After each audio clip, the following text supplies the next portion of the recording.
अलैहि वसल्लम। 1384 साल हो गए करबला का वाकया हुए, लेकिन आज भी हमको करबला का वाकया याद है। मेरी कौम के छोटे से छोटे बच्चे से आप पूछ लो कि 10 मुहर्रम को क्या हुआ, कह देगा कि करबला में इमाम हुसैन ने जामे शहादत नोश की। तो करबला मुझे आज तक क्यों याद है? बड़े बड़े हादसे हुए, पूरी तवज्जो आप मेरी तरफ रखना। एक जुमला भी अगर निकल गया तो पूरा मफहूम आपके जहन से निकल जाएगा।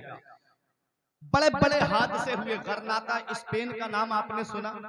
गरनाता स्पेन के अंदर मुसलमानों ने कई सालों तक हुकूमत की, कई सालों तक मुसलमानों की हुकूमत रही गरनाता स्पेन के अंदर। 1992 की बात है, आखिरी बादशाह गुजरा जिसका नाम था अबू अब्दुल्ला। गरनाता स्पेन के अंदर मुसलमानों में आपस में इख्तिलाफ हुआ, मुसलमानों को आपस में लड़ाया। बर्बरी को तातारी से लड़ाया, तातारी को मराकस से लड़ाया। और जब मुसलमान आपस में लड़े तो कबीलों के नाम पे बटे, खानदान के नाम पे बटे, अलग अलग अपने अपने कबीले कर लिए। एक कबीले वाला दूसरे कबीले वाले को देखना पसंद नहीं करता था। आखिरी बादशाह अबू अब्दुल्ला गुजरा जब फर्डिनंड ईसाई ने बहुत बड़ा लश्कर ला के मुसलमानों पे हमला किया, तो वो अपने आपसी इख्तिलाफाती खत्म नहीं कर पाया, कौम को एक ही नहीं कर पाया। इसका फायदा गैरों ने ये उठाया, ईसाइयों ने हमला करके उस मुल्क को अपने कब्जे में ले लिया। और आज ये बीमारी हमारे अंदर भी पाई जाती है। अब थोड़ी सी देर के लिए आप ये सोचें कि जहां कई सालों से मुसलमानों की हुकूमत हो, जब वो आपसी इख्तिलाफ की बिना पे तबाह हो सकते हैं, तो आज जो हमारे अंदर बिरादरियों का तसव्वुर चल रहा है, जो आज हमारे अंदर बिरादरियों की लड़ाई चल रही है कि ये फला बिरादरी का है, ये फला बिरादरी का है।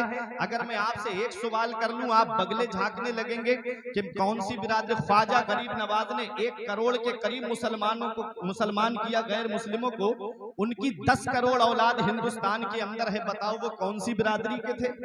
आपसे अगर मैं पूछूं परदादा के ऊपर आप बता दें वो कौन सी बिरादरी के थे, आप नहीं बता पाओगे। ये बिरादरियों में तुमको बांटा क्यों गया, ये बिरादरी बनाई क्यों गई? तो सुनो, रब कुरान में फरमाता है, हमने तुमको कबीलों में इसलिए बांटा, हमने तुमको कबीलों बिरादरियों में इसलिए बांटा ले तारफू, ताकि तुम एक दूसरे को पहचान लो। और रही बात इज्जत की, रही बात इज्जत वाला होने की, तो कुरान मेरा फरमाता है, इन्ना अक्रमकुम इंदल्लाहि अत्काकुम, तुम में अल्लाह की बारगाह में सबसे ज्यादा इज्जत वाला वो है जो सबसे ज्यादा परहेजगार है, जो सबसे ज्यादा मुत्तकी है। आज तकवा नाम की चीज हमारे पास नहीं, बस हम आपसी लड़ाई झगड़े हमारे खत्म नहीं होते। अब आओ मैं आपको बताऊं, जब इख्तिलाफ की बिना पे गरनाता तबाह हो सकता है, जब इख्तिलाफ की बिना पे स्पेन तबाह हो सकता है। फर्डिनंड ने जब हमला किया, अबू अब्दुल्ला हमले की ताब न ला सका। फर्डिनंड के सामने हथियार डाल दिए, मुआहिदा हो गया। उसने कहा ये मुल्क हमें दे दो, हम तुम्हारे बच्चों की हिफाजत करेंगे, हम तुम्हारे घर वालों की हिफाजत करेंगे, हम तुमको नागरिकता भी देंगे। मुसलमान बादशाह अबू अब्दुल्ला ने उसके सामने उसके सामने मुआहिदा कर लिया और पहाड़ पे चढ़ के खुतबा देता है, अपनी कौम को जमा करके खुतबा दिया है, मेरी कौम मैं तेरा मुजरिम हूँ, मैं तेरा मुजरिम हूँ, हो सके अपने इस बेटे को माफ कर देना। मैंने तुम्हारा सौदा एक ऐसे शख्स के हाथ कर दिया है, पता नहीं मेरे बाद वो तुम्हारी हिफाजत करेगा या नहीं करेगा। ये कह के अबू अब्दुल्ला पहाड़ों में चला गया, फिर किसी को नजर नहीं आया। फर्डिनंड ने क्या किया, अपने वादे पे कायम नहीं रहा, मुसलमानों को कश्तियों में बिठा के समंदर के दूसरे किनारे भेज रहा था। बीच समंदर में कश्तियां डिबो दी गईं, बीच समंदर में कश्तियां डिबो के मुसलमानों को मार दिया गया। आगे देखो, 4000 के करीब छोटे छोटे बच्चे थे मुसलमानों के। उन बच्चों को एक मैदान में जमा कराया और उनके ऊपर घोड़े दौड़ा दिए गए। और घोड़ों की टापों के नीचे वो छोटे छोटे बच्चों के जब जिस्म आए, कितनी माओं की चीखें निकली होंगी, कितनी माओं की आहें निकली होंगी, कितनी माओं की चीखें निकली होंगी, कितनी गोदें सूंधी हुई होंगी। क्या इस वाक़े को आज मेरी कौम ने याद रखा? भूल गई मेरी कौम ये वाकया। इनको तो बस फिल्मी स्टार पता है, कौन से हीरो की फिल्म सुपरहिट हुई, किसकी फिल्म ब्लॉकबस्टर हुई, किसने कितना कलेक्शन किया, कितने पैसे कमाए। बस मेरी कौम से ये पूछ लो, अपनी तारीख ये कौम भूल गई, अपने असलाफ की तारीख ये कौम भूल गई। आज नौजवान जिन्हें व्हाट्सएप चलाने से फुर्सत नहीं मिलती, जिन्हें फेसबुक चलाने से फुर्सत नहीं मिलती, जिन्हें इंस्टाग्राम पे गंदी तस्वीरें अपलोड करने से फुर्सत नहीं मिलती, वो क्या अपने असलाफ की तारीख को जानेंगे। कभी जलसे जुलूस का मौका आए तो 1-2 घंटा नबी के जिक्र की महफिल में नहीं बैठ सकते, नबी के जिक्र की महफिल में 2 घंटे नहीं गुजार सकते, दावा करते हैं नबी के नाम पे गर्दन कटा देंगे। ये क्या नबी के नाम पे गर्दन कटाएंगे जो 2 घंटे नबी के जिक्र की महफिल में नहीं बैठ सकते। आओ जरा देखो, मैं आपको बताऊं कितनी माओ की चीखें निकली होंगी गर्नाता स्पेन के अंदर। ये वाकया मेरी कौम ने भुला दिया। अब और आगे आओ, बगदाद की तबाही का मामला तुमने सुना होगा। जब हिलाकू खान ने कसम खाई थी कि तब तक चैन से नहीं बैठूंगा जब तक मुसलमानों के सरों का मीनार नहीं बना दूंगा, और आखिरी खोपड़ी में जाकर के शराब पीऊंगा। अल्लाह अकबर। उसने जब अपनी फौज को भेजा बगदाद को तबाह करने के लिए, जब हिलाकू खां की फौज आ रही थी तो लोग अल्लाह के वली की बारगाह में आए। शेख मुल्ला जाम रहमतुल्लाह अलैह जो उस वक्त के अल्लाह के वली थे, उनके पास आके बोले हुजूर हिलाकू खां की फौज आ रही है, कुछ कीजिए। उनके सामने कटोरा रखा था, पलट दिया। कटोरा जैसे ही पलटा बगदाद छुप गया फौज की निगाहों से, बगदाद नजर नहीं आया, ढूंढा ढूंढ के चले गए। 2 बार ऐसा ही हुआ, लोग आते आप कटोरा पलट देते, 3 मरतबा ऐसा ही हुआ। जब चौथी खां हिलाकू खां ने कहा मैं खुद चलता हूं तुम्हारे साथ में, जब हिलाकू खां फौज लेके आ रहा था तो सुनो सेथल और चिराग नगर के जिंदा दिल मुसलमानों, जब हिलाकू खां आ रहा था लोग अल्लाह के वली की बारगाह में आए, हुजूर कुछ कीजिए, हिलाकू खां आ रहा है फौज के साथ में। अल्लाह के वली कटोरा पलट रहे थे। इल्हाम होता है कि अब कटोरा मत पलटिए, मैंने बगदाद वालों को 3 मरतबा सुधरने का मौका दिया, मगर ये अपने गुनाहों से बाज नहीं आए, ये अपनी अय्याशियों से बाज नहीं आए, ये अपनी मक्कारियों से बाज नहीं आए। पता चला है सेथल वालों, जब हमारे ऊपर कोई जालिम बादशाह मुकर्रर होता है तो इसका मतलब यही है कि हमारे नामे आमाल में नेकियां कम है। आज हम गुनाहों के दलदल में फंसते चले जा रहे हैं, आज हम गुनाहों के कारे अमीर में गिरते चले जा रहे हैं। अगर तुम चाहते हो कामयाबी तुम्हारे कदम चूमे तो अब भी आ जाओ, मस्जिद के दरवाजे खुले हुए हैं, अपने रब को याद कर लो। आओ मैं आपको बताऊं, हिलाकू खां ने ऐसा कत्लेआम किया बगदाद की सरजमीन पर कि बगदाद की नालियों में मुसलमानों का खून बह रहा था और उसने सरों का मीनार बनवा दिया। तारीख में लिखा है कि दरियाए दजला का पानी 1 महीने तक मुसलमानों के खून से सुर्ख रहा, और जब सुर्खी खत्म हुई तो किताबों की सिहाई नजर आई। जो हमारे बुजुर्गों ने मेहनत करके किताबें लिखी थी, उन किताबों को उठा के दरिया के अंदर डाल दिया गया। कितना बड़ा हादसा हुआ। आज मेरी कौम को यह हादसा याद है क्या? आज मेरी कौम को यह वाकया याद है? भुला दिया मेरी कौम ने इस वाकये को, भुला दिया मेरी कौम ने इस हादसे को। दूर क्यों जाते हो? चलो मैं तुम्हें कानपुर में लेकर चलूं। कानपुर में एक मोहल्ला है और वहां एक मस्जिद है जिसे शहीदों वाली मस्जिद कहा जाता है। उस मस्जिद के तामीर का जब मामला आया, अंग्रेजों ने जब हिंदुस्तान पे कब्जा किया, मुसलमान मस्जिद तामीर कर रहे थे। आगे बड़े मुसलमान, अंग्रेज बोले मस्जिद नहीं बनाने देंगे। मुसलमान बोले तुम रोक के दिखाओ, अंग्रेज बोले तुम बना के दिखाओ। मुसलमानों ने सोचा हम पे गोली चला दी जाएगी, इसलिए छोटे छोटे बच्चों को आगे बढ़ा दिया, जाओ बेटा तुम मस्जिद की तामीर करो। बच्चे, छोटे छोटे बच्चे मस्जिद की तामीर करने के लिए आगे बढ़े। ईंटें हाथों से उठा करके ले जाकर बुनियाद पे रख रहे थे। तारीख बताती है अंग्रेजों ने 17 राउंड गोली चलाई थी उन छोटे छोटे बच्चों के ऊपर, और वो बच्चे वही शहीद हो गए। आज भी कानपुर में शहीदों वाली मस्जिद मौजूद है, कोई जाए तो जाकर के वहां देख लेना। इतना बड़ा हादसा हुआ, कितनी माओं की गोदें सूनी हुई होंगी। क्या आज ये हादसा मेरी कौम को याद है? क्या आज ये वाकया मेरी कौम को याद है? भुला दिया मेरी कौम ने। अरे दूर क्यों जाते हो? सोशल मीडिया का दौर है ना। अभी बर्मा में क्या हुआ था मुसलमानों के साथ, कैसे मुसलमान काटे गए थे। किसी का पूरा घर जला के राख कर दिया गया, किसी की गर्दन कटी पड़ी है, किसी का हाथ कटा पड़ा है, किसी के सीने में लकड़ी को दाखिल कर दिया। कितना बड़ा हादसा हुआ, चंद साल पहले की बात है। क्या आज मेरी कौम को यह वाकया याद है? क्या आज मेरी कौम को यह हादसा याद है? ऐसे थल चिराग नगर में रहने वालों, मैं कर्नाटक का मामला भूल गया, मैं स्पेन का मामला भूल गया, मैं बगदाद की तबाही को भूल गया, मैं कानपुर के शहीदों की तारीख को भूल गया, मैं बर्मा के मामलात को भूल गया, लेकिन करबला मुझे आज तक क्यों याद है? करबला मुझे क्यों याद है? तो सुनो, जान जब अपने बचाव के लिए दी जाती है तो वो तारीख में महदूद होकर रह जाती है, और जान जब किसी निजाम को बचाने के लिए दी जाती है, जान जब किसी कानून को बचाने के लिए दी जाती है, जान जब किसी आईन को बचाने के लिए दी जाती है, तो जब तक वो निजाम रहता है उस शख्सियत का नाम जिंदा रहता है, जब तक वो कानून रहता है उस शख्सियत का नाम जिंदा रहता है, जब तक वो आईन रहता है उस शख्सियत का नाम जिंदा रहता है। देख लो करबला के मैदान में मेरे हुसैन ने जामे शहादत अपने बचाव के लिए नहीं पिया है, बल्कि नाना की शरीयत की खातिर पिया है।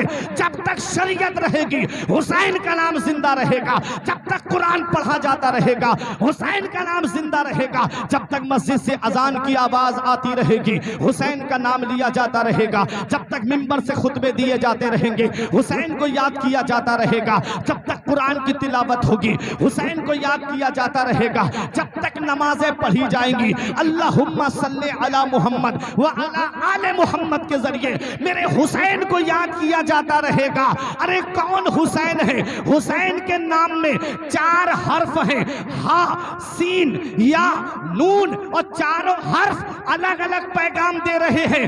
हा ने कहा हक वाला हुसैन, सीन ने कहा सजदे में सर कटाने वाला हुसैन, या ने कहा याद खुदा में मस्त रहने वाला हुसैन, नून ने कहा नाना की उम्मत को बचाने वाला हुसैन। नारे तकबीर, नारे रिसालत, नारे हैदरी, नारे कादरी, नारे तकबीर।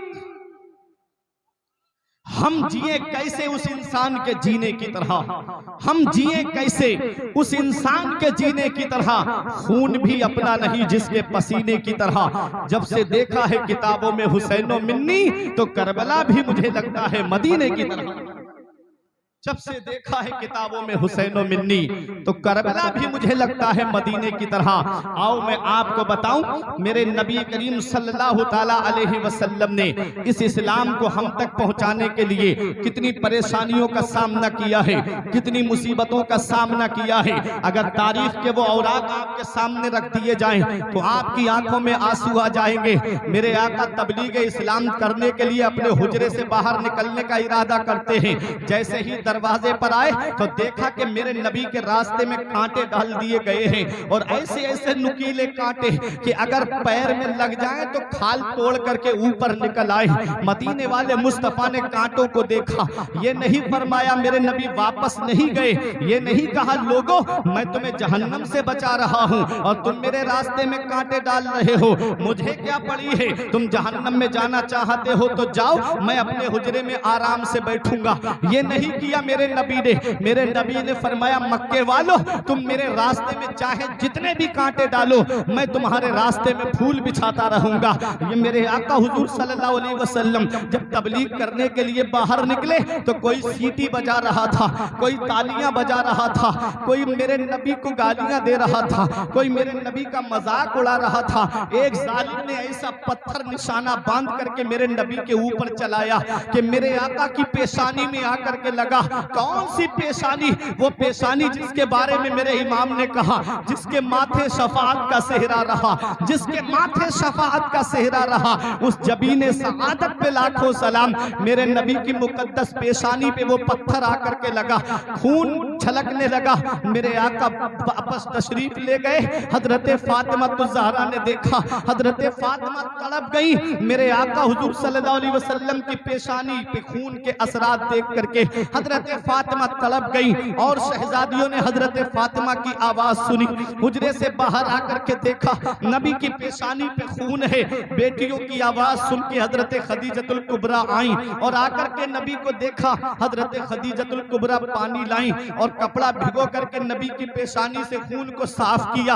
आज की कोई औरत होती तो कह देती क्या पड़ी है आपको परेशानी उठाने की, आपको क्या पड़ी है पत्थर खाने की, ये कौम जहन्नम में जाना चाहती है तो जाने दीजिए। लेकिन वो तमाम मोमिनों की माँ है, उम्मुल मोमिनीन हजरत खदीजतुल कुबरा है। कहा या रसूल अल्लाह, अल्लाह आपको जाय नहीं फरमाएगा, अल्लाह आपकी मेहनतों को जाय नहीं फरमाएगा, आप मेहनत कीजिए। अल्लाह अकबर, ये मेरे आका है।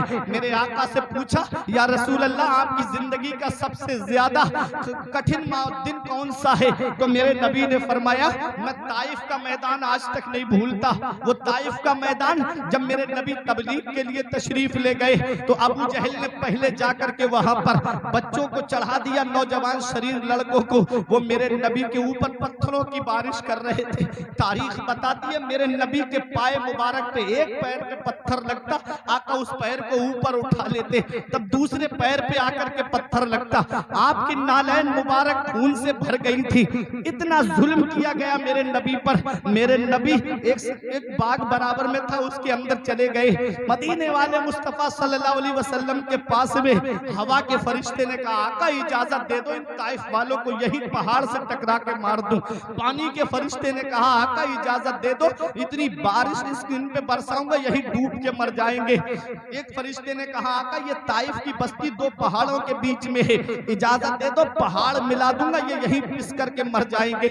मेरे आका ने फरमाया मैं दुनिया में कहर गजब बनकर नहीं आया हूँ, मैं तो रहमतुल लिल आलमीन बनकर आया हूँ, मैं रहमतुल लिल आलमीन बनकर आया हूँ। मेरी निगाहें देख रही हैं आज ये कौम मेरे ऊपर पत्थर बरसा रही है, मैं इनकी पेशानियों में ईमान का नूर देख रहा हूँ। फिर दुनिया ने वो मंजर भी देखा कि उन्हीं पत्थर फेंकने वालों के बच्चे, उन्हीं पत्थर फेंकने वालों की औलाद मेरे नबी के नाम पे गर्दन कटाती हुई नजर आई, मेरे नबी के नाम पे गर्दन कटाती हुई नजर आई। ये इस्लाम हम तक पहुंचाने के लिए कितनी परेशानियों का सामना किया मेरे आका ने, इस्लाम हम तक पहुंचाने के लिए कितनी दिक्कतों का सामना किया मेरे आका ने। अल्लाह अकबर, मेरे आका ने इस्लाम पहुंचाया। और अपना वतन सबको प्यारा होता है, अपना वतन हर एक को अजीज होता है। इस इस्लाम की खातिर नबी ने अपना वतन अजीज छोड़ दिया और मदीने में आ गए। मदीने में आए तब भी चैन से नहीं बैठने दिया, कभी जंगे बदर, कभी जंगे उहुद, कभी जंगे खंदक। अल्लाह अकबर, मेरे नबी को चैन से नहीं बैठने दिया।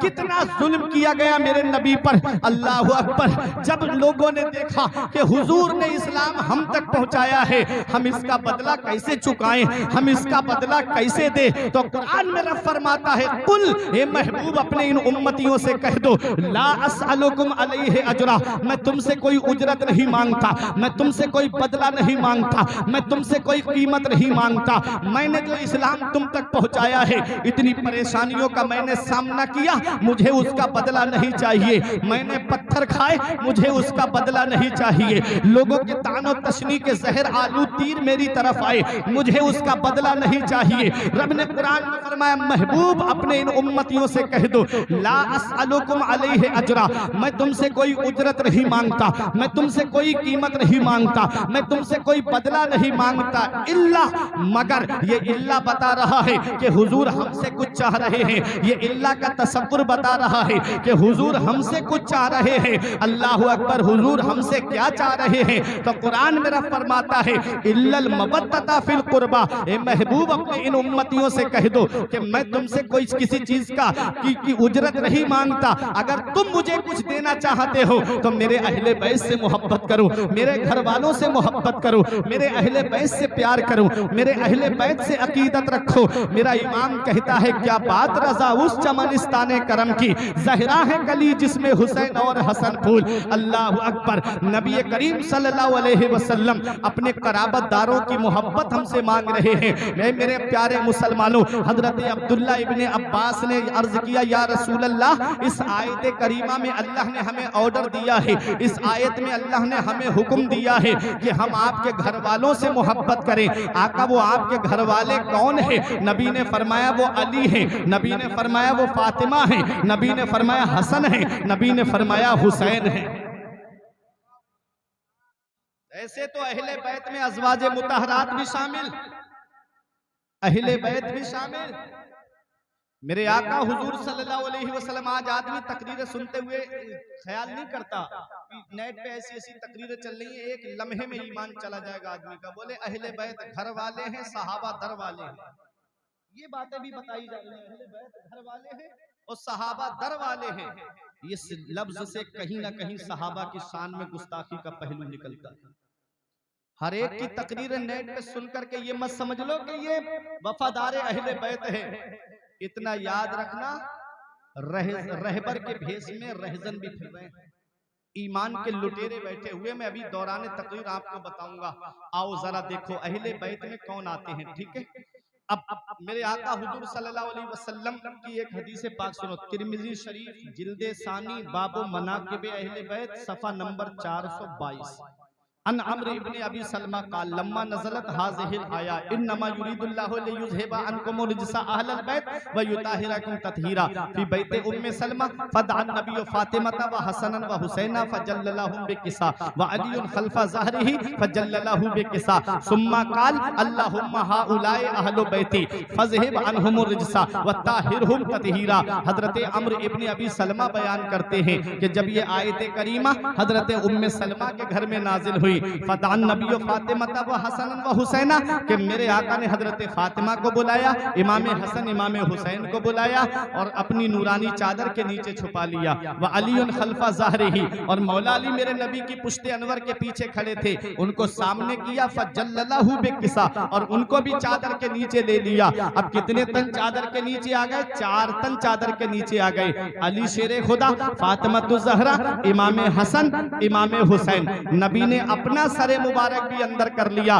कितने तन हो गए चादर के अंदर? 5 तन। इसीलिए हम कहते हैं पंजतन। 5 तन चादर के नीचे है। अब नबी दुआ करते अल्लाहुम्मा हाउलाए अहलु बैती, ये अल्लाह ये मेरे अहले बैत हैं, फज़हिब अन्हुम रिजसा व ताहिरहुम तत्हीरा। मौला इनसे हर तरह की गंदगी को दूर फरमा दे और इन्हें खूब खूब पाक फरमा दे। ऐ मेरे प्यारे मुसलमानों, नबी ने अपनी मुबारक चादर को ओढ़ाया है। इस हदीस को पढ़ने का जो मेरा मकसद है वो मैं मकसद अब आपके सामने पेश कर रहा हूं। नबी की चादर मुबारक है क्या? मेरे आका अपने हुजरे से बाहर तशरीफ ले गए, चादर मुबारक हुजरे में रखी हुई है। अम्मी आयशा सिद्दीका रजी अल्लाह ताला अन्हा ने चादर को देखा और अपने सर पे ओढ़ लिया। जैसे ही चादर को ओढ़ा, रहमत अनवार की मूसलाधार बारिश को देख रही हैं। रहमत अनवार की बारिश हो रही है। हजरत आयशा सिद्दीका देख रही हैं। जब मेरे आका तशरीफ लाए तो मेरे आका के जिस्म मुबारक पर हाथ लगा करके देखने लगी। नबी ने फरमाया क्या देख रही हो आयशा?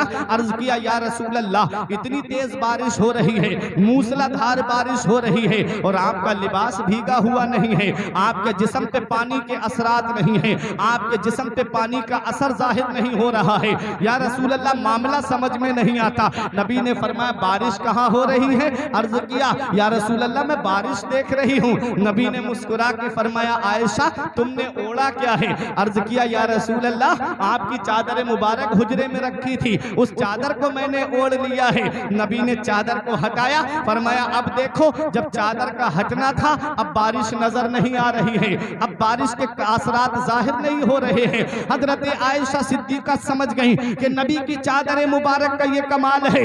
ऐसे थल के जिंदा दिल मुसलमानों, इधर मेरे नबी अपने हुजरे में तशरीफ फरमा नहीं है, मेरे आका बाहर तशरीफ ले गए हैं। तब मेरे आका की चादर को हजरत आयशा ने ओढ़ लिया है। नबी ने ओढ़ाया नहीं बल्कि उन्होंने खुद से ओढ़ लिया है। तो रहमत अनवार की मूसलाधार बारिश को देख रही हैं। इधर मेरे नबी ने हजरत अली को चादर उड़ाई है, हजरत फातिमा को चादर उड़ाई है, इमाम हसन को चादर उड़ाई है, इमाम हुसैन को चादर उड़ाई है। उधर हजरत आयशा खुद से चादर ओढ़ ले तो आलमे बाला में होने वाली रहमत अनवार की बारिश को देख ले। इधर मेरे नबी ने चादर उड़ाई भी है और खुद मेरे आका भी तशरीफ फरमा है। तो सोचो मौला अली ने क्या देखा होगा, हजरत फातिमा ने क्या देखा होगा, इमाम हसन ने क्या देखा होगा, इमाम हुसैन ने क्या देखा होगा। अरे मेरा ईमान कहता है मेरे नबी ने मदीने में बैठे बैठे इमाम हुसैन को करबला का पूरा नक्शा दिखा दिया। नारे तकबीर, नारे रिसालत, नारे हैदरी, नारे कादरी, नारे तकबीर। ये है अहले बैत। अब एक और सुनो, वाकया तो आप सुनते रहते हो, मैं एक और हदीस पढ़ता हूं और उसकी थोड़ी एक नुक्ता बयान करके मैं आगे लेके चलता हूं आपको। नजरान के ईसाई मेरे आका के पास आए, आपने सुना होगा, खलीफा ताज शरिया अल्लामा मुफ्ती खुर्शीद आलम इस्माइल साहब। ईसाइयों ने आके कहा कि आप ईसा अलैहिस्सलाम के बारे में कैसा अकीदा रखते, मेरे आका के पास आए। आका ने फरमाया वो अल्लाह के बंदे हैं, अल्लाह के नबी हैं, अल्लाह के रसूल हैं। ईसाई बोले हम नहीं मानते आपकी बात। नबी ने फरमाया क्यों? क्या कोई बगैर बाप के भी पैदा होता है? ईसा अलैहिस्सलाम, वो मकसद उनका ये था कि ये अल्लाह का बेटा कहें उन्हें। मेरे आका ने नहीं कहा। आयत नाजिल हुई कि ईसा इब्ने मरियम की मिसाल आदम अलैहिस्सलाम की तरह। मेरे नबी ने फरमाया फिर आदम अलैहिस्सलाम को क्या कहोगे? उन्हें तो अल्लाह ने बगैर माँ और बगैर बाप के पैदा किया है। वो लाजवाब हो गए, मुबाहिले का चैलेंज कर दिया। मुबाहिला कर लो, तुम अपने घर वालों को ले आओ, हम अपने घर वालों को ले आते हैं। मेरे नबी ने फरमाया ठीक है, मुझे चैलेंज तुम्हारा मंजूर है, एक्सेप्ट कर लिया चैलेंज। अब मेरे आका तशरीफ ले जा रहे हैं, हजरत फातिमा के मकान पे तशरीफ लाए। हजरत फातिमा को लिया, हजरत अली शेरे खुदा को लिया। इमाम हसन नबी के अंगुश्ते मुबारक पकड़ के चल रहे थे और इमाम हुसैन को नबी ने गोद में लिया है। आप तवज्जो मेरी तरफ ना, इमाम हुसैन को कहाँ लिया नबी ने? गोद में लिया है। इमाम हसन बराबर में चल रहे हैं। ठीक मेरे नबी के पीछे हजरत फातिमा और हजरत फातिमा के पीछे मौला अली शेरे खुदा। होना तो ये चाहिए था कि शौहर आगे होता, बीबी पीछे होती। यहाँ बीबी आगे है, शौहर पीछे है। कभी आपने इस पे गौर किया? ये है हजरत फातिमा का पर्दा, ये है हजरत फातिमा का पर्दा कि हजरत फातिमा के सर के बाल को आसमान के चांद और सूरज ने नहीं देखा। अगर हजरत फातिमा सबसे पीछे चलती तो कदमों का निशान पर जाहिर हो जाता और कदमों के निशान पर गैर महरम की नजर पड़ जाती। इसलिए मेरे नबी ने हजरत फातिमा को अपने पीछे रखा कि जहां नबी का कदम पड़े उस पर फातिमा का कदम पड़े और हजरत फातिमा के कदम पर मौला अली का कदम पड़ जाए, उनके कदम के निशान को भी छुपा दिया। मेरा इमाम पुकार के कहता है जिनका आंचल न देखा महो महर ने, जिनका आंचल न देखा महो महर ने, उस रिदाए नुज़ाहत पे लाखों सलाम। सैयदा जाहिदा तैयबा ताहिरा जाने अहमद की राहत पे लाखों सलाम। ये है हजरत फातिमा। और एक इसका इशारा ये है कि जिस तरह आज फातिमा तो ज़हरा अपने बाबा और अपने शौहर के झुरमुट में तशरीफ ले जा रही है, ऐसे ही 70,000 हूरों के झुरमुट में मैदान हश्र में फातिमा जन्नत में तशरीफ लेके जाएगी। अब मेरे आका तशरीफ ले जा रहे हैं। अब आप देखो ये 5 तन जा रहे हैं, तौहीद खुदाबंदी की दलील बनकर जा रहे हैं, निज़ाम शरीयत समझाने के लिए जा रहे हैं। उस तरफ कोई ईसाई थे, उनका सबसे बड़ा पोप, सबसे बड़ा पादरी जिसको उसकुफ कहते थे, उसने कहा ऐ लोगों तुम क्या करके आए हो? बोले हम मोहम्मद को मुबाहिले का चैलेंज करके आए हैं। उसने डांट के कहा तुम्हारा दिमाग खराब हो गया है? अरे तुम जानते हो जिस कौम ने अपने पैगंबर को सताया, अल्लाह ने पूरी कौम को तबाह कर दिया है। अगर तुमने मुबाहिले का चैलेंज किया है, तुम देखते नहीं इनके साथ में जो बच्चे चल रहे हैं, मैं ऐसे नूरानी चेहरे देख रहा हूं। अगर इन बच्चों के नाना ने हमारे लिए बद्दुआ कर दी और इन बच्चों ने आमीन कह दी तो कयामत तक के लिए ईसाइयत का खात्मा हो जाएगा, कयामत तक के लिए ईसाइयत खत्म हो जाएगी। अल्लाह अकबर। अब मैं आपसे पूछना चाहता हूं, देखो मेरे आका इमाम हुसैन को गोद में लेकर गए हैं, इमाम हसन बराबर में चल रहे हैं। ऐ मेरे प्यारे मुसलमानों,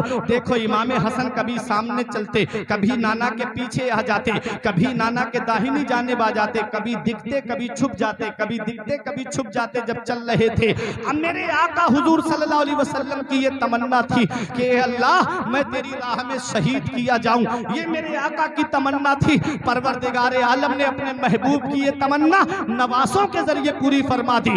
देखो मेरे प्यारे मुसलमानों, एक है शहादत सिर्री जिसे छुपी हुई शहादत कहते हैं। जैसे आप ज़ोहर में नमाज पढ़ने जाते हो तो किरत जो होती है वो सिर्री तौर पे होती है, यानी पोशीदा तौर पे होती है। असर में भी सिर्री किरत किरत होती है, मगरिब इशा और फजर में जहरी किरत होती है। तो एक है शहादत सिर्री छुपी हुई शहादत, एक है शहादत जहरी छपी हुई शहादत, खुली हुई शहादत। अल्लाह तबारक व तआला ने अपने महबूब के नवासों के जरिए दोनों शहादतें अता फरमाई, सिर्री शहादत भी है और खुली शहादत भी है। इमाम हसन ने जहर का जाम पिया, ये सिर्री शहादत है, और इमाम हुसैन ने मैदान करबला में शहादत का जाम पिया, ये खुली हुई शहादत है। ऐ मेरे प्यारे मुसलमानों, अब जो नुक्ता दे रहा हूं वो दिल की तख्ती पे लिख लो। आका हुसैन को गोद में लिए हुए हैं। जब कोई बच्चे को गोद में लेता है तो बच्चे को संभालना भी पड़ता है, बच्चे की सपोर्ट भी करना रहती है। आप बच्चे की सपोर्ट ना करें, हाथ हटा ले, बच्चा नीचे गिर जाएगा। आका हुसैन को गोद में लिए हुए हैं और सामने किए हुए हैं हुसैन को।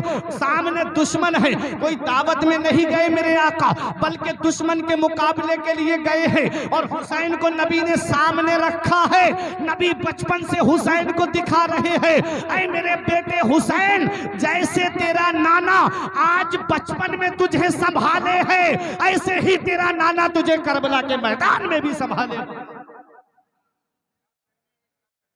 जैसे आज तेरा नाना मेरे बेटे हुसैन, जैसे आज तेरा नाना तुझे संभाले हुए है, ऐसे ही करबला के मैदान में भी तेरा नाना तुझे संभाले होगा। अल्लाह अकबर। ये है मेरे आका इमाम हुसैन। एक जानू पर आका के नवासे बैठे हैं, एक जानू पर नबी के शहजादे हजरत इब्राहिम बैठे हैं। जिब्राइल अलैहिस्सलाम ने अर्ज किया, या रसूल अल्लाह, अल्लाह इन दो अमानतों में से एक को वापस लेने का इरादा फरमाता है। इख्तियार आपको दिया है, चाहो तो अपने शहजादे को रोक लो, चाहो तो अपने नवासे को रोक लो। इमाम हुसैन की तरफ देखा, सोचा मेरे नबी ने अगर मेरा बेटा हुसैन जाएगा तो मुझे तकलीफ होगी, अली को तकलीफ होगी, फातिमा को तकलीफ होगी, हसन को तकलीफ होगी। जिब्राइल अलैहिस्सलाम से कहा, मुझे मेरा नवासा प्यारा है। 3 दिन के बाद हजरत इब्राहिम का विसाल हो जाता है। अब यही हुसैन है, मदीने की गलियों में चल रहे हैं। नबी फरमाते थे, बेटे हुसैन, मैंने तेरे ऊपर अपने लख्ते जिगर को कुर्बान कर दिया।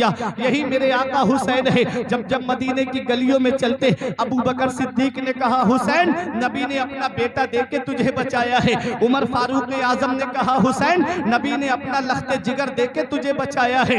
हजरत उस्मान गनी ने कहा, हुसैन, नबी ने अपना शहजादा देके तुझे बचाया है। मौला अली ने कहा, हुसैन, नबी ने अपना बेटा देके तुझे बचाया है। हजरत फातिमा ने कहा, बेटा हुसैन, मेरे बाबा ने मेरा भाई देकर तुझे बचाया है। इमाम हसन ने कहा, भाई हुसैन, हमारे नाना ने हमारा मामू देकर तुझे बचाया है। अब यही हुसैन है जब 56 साल के करीब उम्र होती है।